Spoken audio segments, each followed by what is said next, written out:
இது மகிமை நேரம். ஆண்டவர் உலக ரட்சகராக இருக்கிற இயேசு கிறிஸ்துவின் நாமத்தில் மகிமையான நிகழ்ச்சிக்கு வந்திருக்கிறவங்க யாவரையும் நான் அன்போடு கூட வாழ்த்தி வரேன். இந்த நாளிலும் நியாயாதிபதிகள் புஸ்தகத்தை நாம் பார்க்க போகிறோம். இந்த நியாயாதிபதிகளின் புஸ்தகத்தை எழுதிய ஆசிரியர் தீர்க்கதரிசியாய் இருக்கிறதான சாமுவேல் என்று சொல்லி ஒரு சில வரலாற்று ஆசிரியர்களும் முழுமையாக யார் எழுதினார் என்பது தெரியவில்லை என்று சொல்லி இரண்டு கருத்தும் இருக்கிறது. ஆனால் பெரும்பாலும் வேத வரலாற்று ஆசிரியர்கள் சொல்லக்கூடிய கருத்து சாமுவேல் என்கிற தீர்க்கதரிசி இந்த புஸ்தகத்தை எழுதினார் என்கிற கருத்து. இதில் மொத்தம் 21 அதிகாரங்கள் இருக்கிறது. 618 வசனங்கள் இதில் இருக்கிறது. இது எழுதப்பட்ட காலம் கிறிஸ்துவுக்கு முன் கிமு 1090 இருந்து 1003 வரைக்கும் இந்த அதிகாரங்கள் எழுதப்பட்ட காலம். 1090 1003 வரைக்கும். இதனுடைய எபிரேய வார்த்தை அல்லது இதனுடைய எபிரேய வேதாகமத்திலே இந்த நியாயாதிபதிகள் இந்த புஸ்தகம் எந்த பதத்திலே சொல்லப்படுகிறது அப்படின்னு சொல்லி பார்த்தோம். ஷப்தீம் என்று இந்த நியாயாதிபதிகளின் புஸ்தகம் சொல்லப்படுகிற ஷப்தீம் என்ற பதம் இதில் பயன்படுத்தப்பட்டிருக்கிறது. இந்த வார்த்தை அங்கே சொல்லப்பட்டிருக்கிறது. இது என்ன அப்படின்னா இதில் முக்கியமான 3 காரியத்தை நாம் பார்த்தோம் அப்படின்னு சொல்லி சொன்னா, இஸ்ரவேல் ஜனங்கள் அங்கே நியாயாதிபதிகள் கடந்து வருகிறார்கள். இஸ்ரவேல் ஜனங்களை நியாயம் தீர்க்கும்படியாக, இஸ்ரவேல் ஜனங்களுக்கு நியாயம் விசாரிக்கும்படியாக நியாயாதிபதிகள் கடந்து வருகிறார்கள். இங்க 3 தவறுகள் இஸ்ரவேல் ஜனங்கள், பெரிய 3 தவறுகள் இஸ்ரவேல் ஜனங்கள் இங்கே செய்கிறார்கள். ஆகவேதான் கர்த்தர் நியாயாதிபதிகளை அனுப்புகிறார். முதல் தவறு என்ன அப்படின்னா, கர்த்தர் சொன்னார், கானானியரை முற்றிலும் துரத்தி விடு. அந்த தேசத்துல ஒரு கானானியரை வைக்க கூடாது, எல்லாத்தையும் துரத்திடு, ஒரு ஆள் இருக்கக்கூடாது. ஆனா இங்க அவங்க என்ன சொல்றாங்கன்னா, பாதி வைக்கிறாங்க.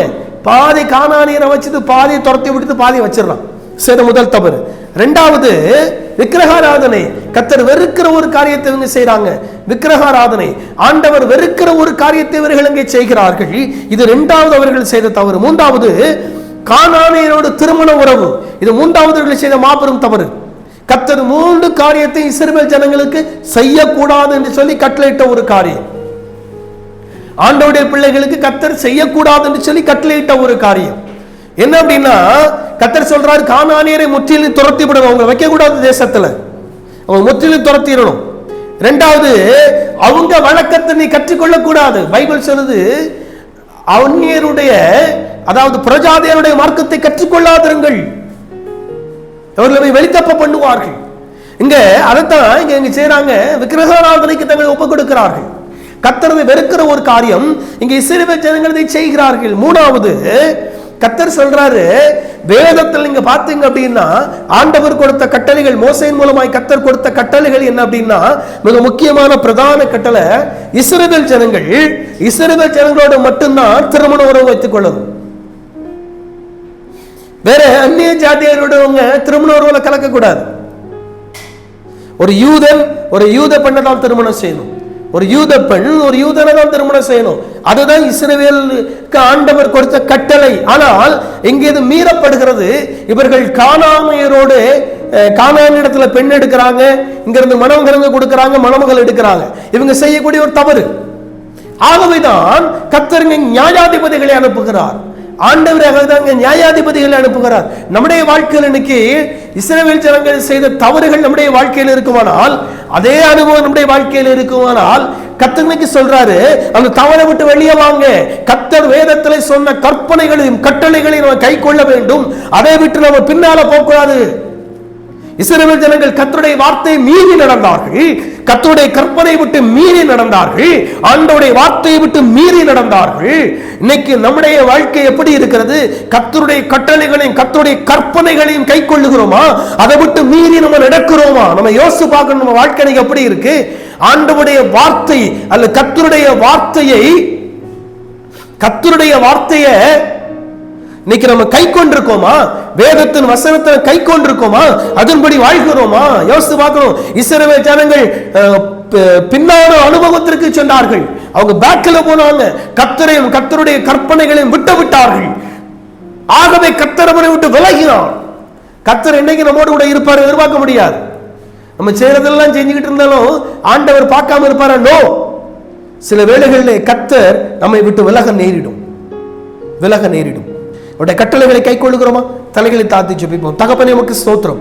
நீர் எங்களோடு கூட இத்தனை நாட்களும் பேசி நீர் உமக்கு நன்றி ஆண்டவரே. உடைய வல்லமையான மகத்துவமான மாறாத உன்னதமான கரம் எங்களோடு கூட இருந்தபடினால் உமக்கு நன்றி ஆண்டவரே. மகத்துவமான கர்த்தர், வல்லமையான ஆண்டவர், எங்களோடு கூட நீர் பேசினபடினால் உமக்கு ஸ்தோத்திரம். இப்பொழுது இந்த மகிழ்ச்சியான நிகழ்ச்சியை பார்த்து கொண்டிருக்கிற ஒவ்வொருவருக்காக நான் ஜெபிக்கிறேன். இயேசு கிறிஸ்துவின் நாமத்தில் வாழ்க்கையில பிரச்சனை இருக்குமானால் இயேசுவின் நாமத்தில் வெளியேறட்டும் என்று நான் கட்டளை கொடுத்து ஜெபிக்கிறேன். இயேசு கிறிஸ்துவின் நாமத்தில் வெளியேறட்டும் என்று நான் ஜெபிக்கிறேன் ஆண்டவரே. நசரேயனாகிய இயேசு கிறிஸ்துவின் நாமத்தில் வாழ்க்கையில் இருக்கிற பிரச்சனைகள் மாறுவதாக என்று நான் ஜெபிக்கிறேன். இப்பொழுது பிரச்சனைகள் இயேசுவின் நாமத்தில் வெளியேறுவதாக என்று நான் ஜெபிக்கிறேன் ஆண்டவரே. Thank you Lord, உமக்கு ஸ்தோத்திரம். Thank you Lord, உமக்கு ஸ்தோத்திரம். Thank you Lord. 7 வருட காலமாய் தலையிலே ஏற்படுகிற பிரச்சனையினாலே பாதிக்கப்பட்டிருக்கிற சகோதரி விமலா, கர்த்தருடைய வல்லமை மேல் இறங்குகிறது. என் ஆண்டவருடைய வல்லமையான கரங்களை தொடுகிறது. இந்த நிகழ்ச்சியை நீங்கள் Thank you Lord, உமக்கு ஸ்தோத்திரம். குமரி மாவட்டத்திலிருந்து பார்த்து கொண்டிருக்கிறீர்கள். கர்த்தருடைய வல்லமை மேல் இறங்குகிறது. இயேசு கிறிஸ்துவின் வல்லமை மேல் இறங்குகிறது. கர்த்தர் அந்த வியாதியில் இருந்த நாளே உங்களுக்கு விடுதலை கொடுக்கிறார். பெற்றுக்கொள்ளுங்கள் இயேசுவின் நாமத்தில். Thank you Lord, உமக்கு ஸ்தோத்திரம். Thank you Lord, உமக்கு நன்றி. Thank you Lord, உமக்கு நன்றி. Thank you Lord, உமக்கு ஸ்தோத்திரம்.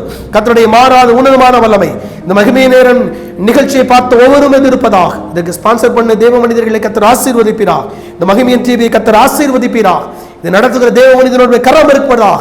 இயேசு கிறிஸ்துவின் மாறாத நாமத்தில் ஜெபிக்கிறேன் பிதாவே. ஆமென், ஆமென்.